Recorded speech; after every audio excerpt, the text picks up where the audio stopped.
Sobrang obese ko noon, I almost weighted 110 pounds. Importante rin na maging healthy tayo.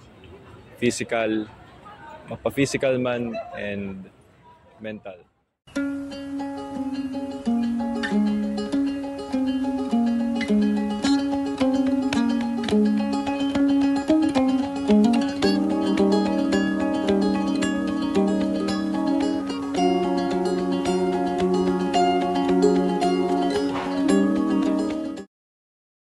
I'm Rindon GMP Garcia. I'm 18 years old and I'm a first year instrumentation and control engineer. So actually in senior high, doon ako nagsimula mag-start ng pagmamodel. And at first hindi ko naman siya gusto eh. Actually napilitan lang ako ng mga classmates ko. Pero as days progressed, mas nagustuhan ko siya. And may mga sinalihan din akong contest about SAI modeling.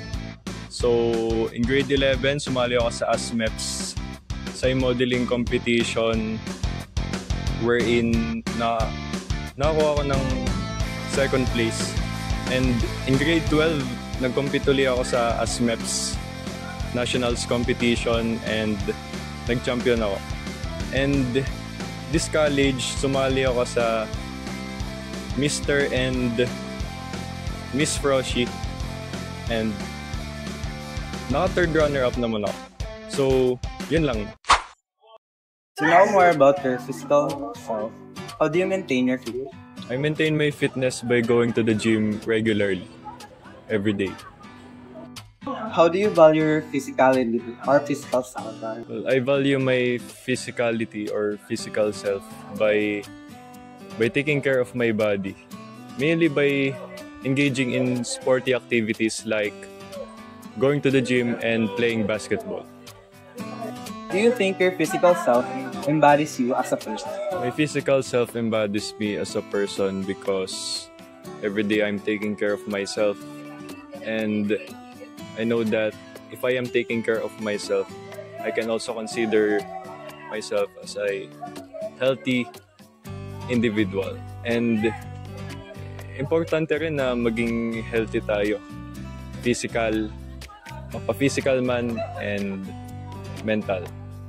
How has modeling allowed you to express yourself? Modeling has allowed me to express the different versions of myself. Well, before kasi, nung nagsisimula pala ako mag-model, parang napipilitan lang ako nun. And as nagiging ako ng mga experiences, mas nagiging confident na ako in the way I carry myself around a huge crowd. Katulad nung Mr. and Miss Froshy na hindi ko naman na-expect na sobrang dami palang tao. So, ayun nga. Kaya, about dun sa last question na importante rin yung physical self natin. Yun, para sa boost ng confidence and self-esteem. What message do you hope to convey through your work as a model? As a model, meron akong dalawang message na gusto kong i-convey. The first message is to always be confident. And the second message is to chop wood, carry water. Which basically means that no matter what the success or the failures that may experience mo in your life, you just need to keep on going. Magandang araw po. Ako po si H. Merty Mendoza, CPA 1105.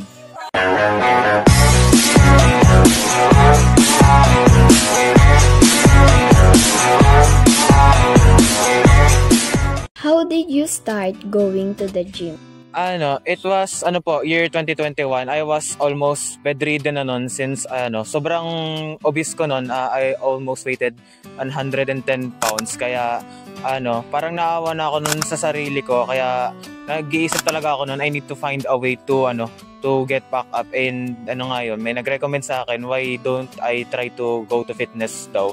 And yun, nagsimula din akong mag-exercise muna. Exercise muna sa home, then saka pag okay na yung katawan ko, dumiretso na ako sa gym. What was your motivation that led you to being in the gym regularly?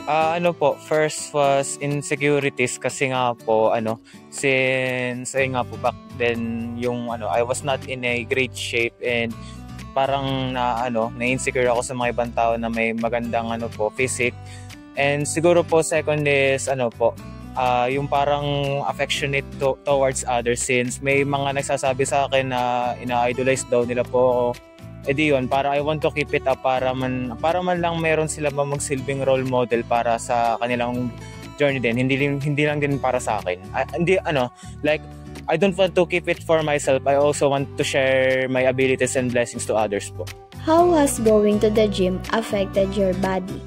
It affected me really big talaga, since first of all, it improved my health nga po. Yun, nawalan po ako ng body complications, nawalan po ako ng mga sakit.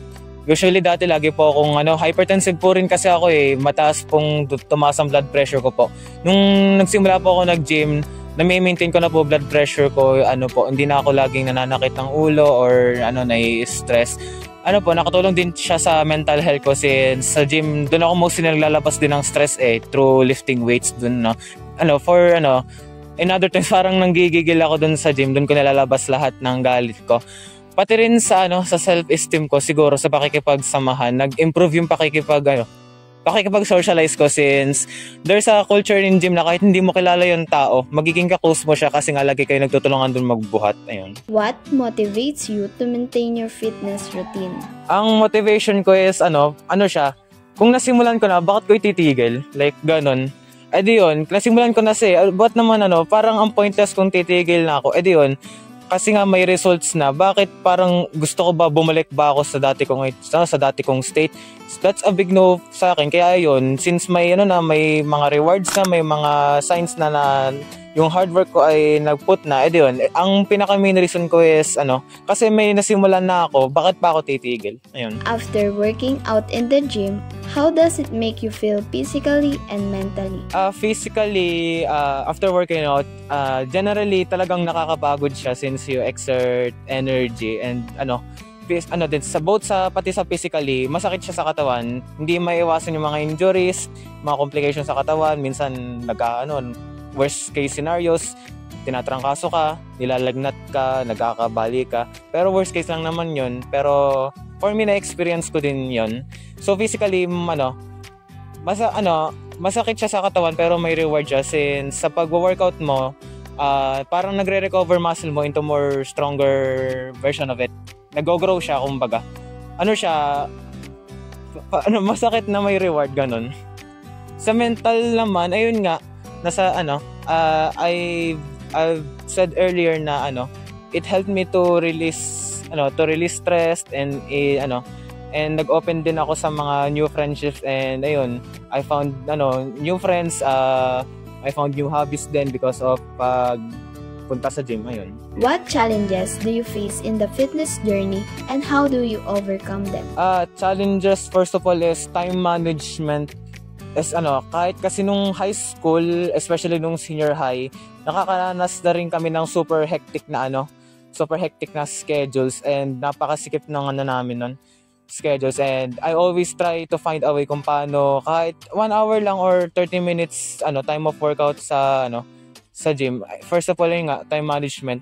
Second is yung budget management naman, since aminin ko po na fitness is really expensive, kasi nga bibili ka ng mga supplements, whey protein, ng mga amino acids, yung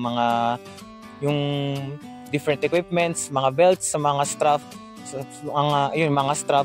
And mahirap kasi din kung wala ka nung ganung equipment. And yung mga price nun usually medyo pricey siya like nagre-range siya ng 600, mga ganon, 500 for just a small amount of supplement. Kaya time management, budget management, and siguro din self management ko sa mental health, since nga taking account that I'm currently also a student and nai-stress din ako sa ACADS. Nahihirapan din akong minsan nawawalan ako motivation mag-bot since nakakapagod din ang ACADS. Ayun. What message would you give to those who want to start going to the gym because of the same reason that you did? If I did it, you can also. Kung nagawa ko na siya, kaya mo rin. It doesn't mean na magkaiba ka kami magkaiba kaming like sa buong personality, hindi ako ikaw and hindi ikaw ako. Kaya mo din gawin yung ginawa ko. Parang hanap ka lang ng sarili mong paraan para makamit mo din yung nakamit ko. Pero ayun. Parang I can set as an example but not as I can set as an example as a guide but don't completely copy me. Parang ganun po.